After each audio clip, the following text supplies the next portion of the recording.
Hello കൂട്ടുകാരെ, ഏതസ് കിച്ചണിലേക്ക് ഏവർക്കും സ്വാഗതം. നമുക്ക് ഇന്നൊരു റൈസ് ഉണ്ടാക്കാം. റൈസ് എന്ന് പറയാൻ ചെയ്യാം. ഞാൻ സ്റ്റൗ കത്തിച്ച് തവ വെച്ചിട്ടുണ്ട്.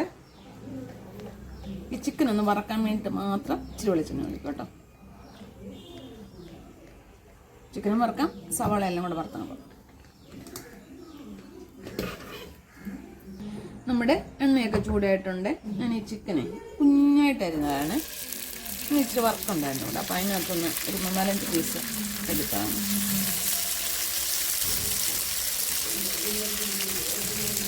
ഇനിത് മുളക് പൊടി, കുരുമുളക് പൊടി, മസാലപ്പൊടി, മഞ്ഞൾപ്പൊടി, ഇത്രയും സാധനം ചേർത്തുള്ള. ഞാൻ വെളുത്തുള്ളി ഇഞ്ചിയൊന്നും അരച്ച് ചേർത്തിട്ടില്ല.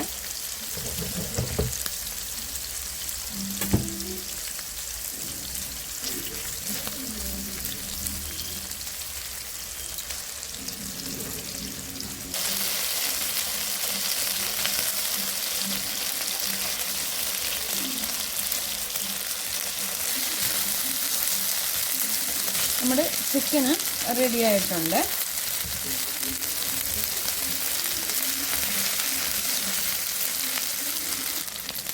ഞാൻ ചിക്കനങ്ങ് മാറ്റുവാണ്.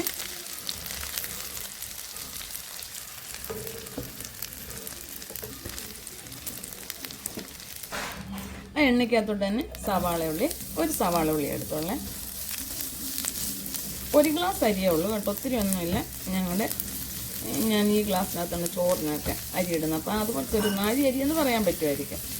അതായത് 250 ഗ്രാം.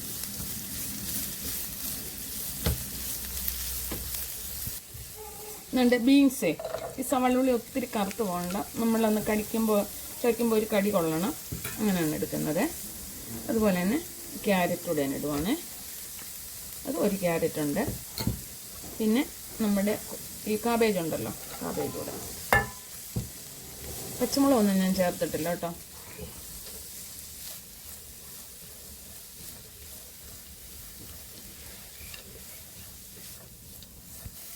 ആവശ്യമുള്ള ഉപ്പ്. ഞാൻ ചോറിനകത്ത് ഉപ്പിട്ടാണ് ചോറെടുത്തത്. പിന്നെ ഇത് വെജിറ്റബിളിന് വേണ്ടിയിട്ട് മാത്രം ഇച്ചിരി ഉപ്പിടുക.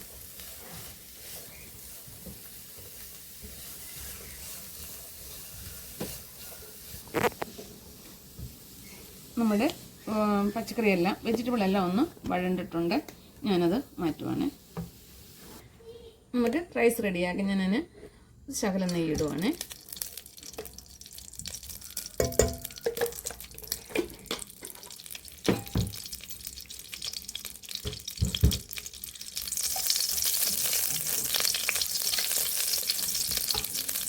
നിർത്തട്ടെ. ഞാൻ 2 മുട്ടയുണ്ട്, പൊട്ടിച്ച് ഉപ്പിട്ട് കലക്കിയാണ് അതിങ്ങോട്ട് കൊടുക്കുന്നത്.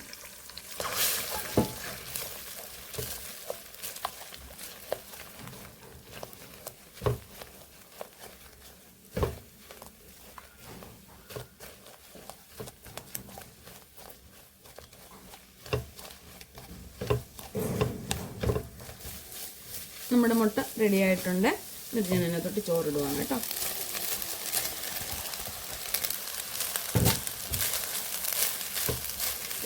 ഈ മുട്ടയ്ക്കകത്തെ മസാലപ്പൊടിയോ മുളക് പൊടിയോ ഇടേണ്ടതൊക്കെ ഇടാം. പക്ഷെ ഞാൻ ഇട്ടില്ലത്.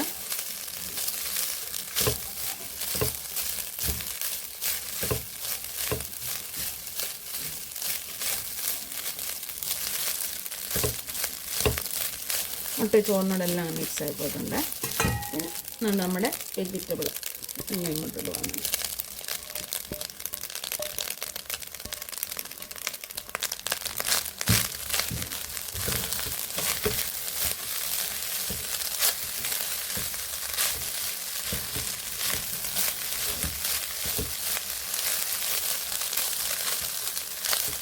പിന്നെ നമ്മൾ വറുത്ത് വെച്ച ചിക്കൻ ഉണ്ടല്ലോ, ചിക്കൻ കൂടി ഇടുവാണ്.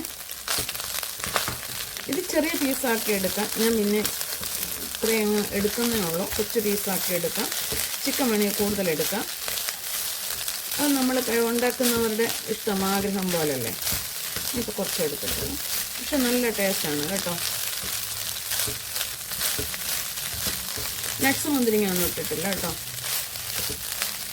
അത് വേണ്ടവർക്കിടാം.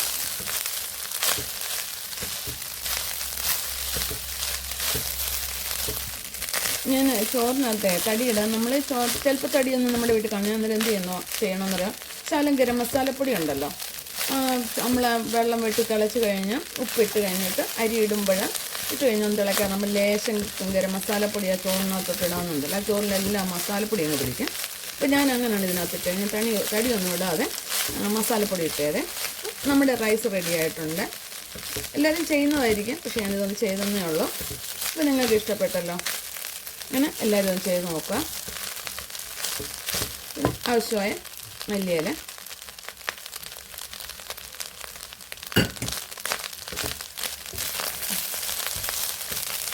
റെഡി.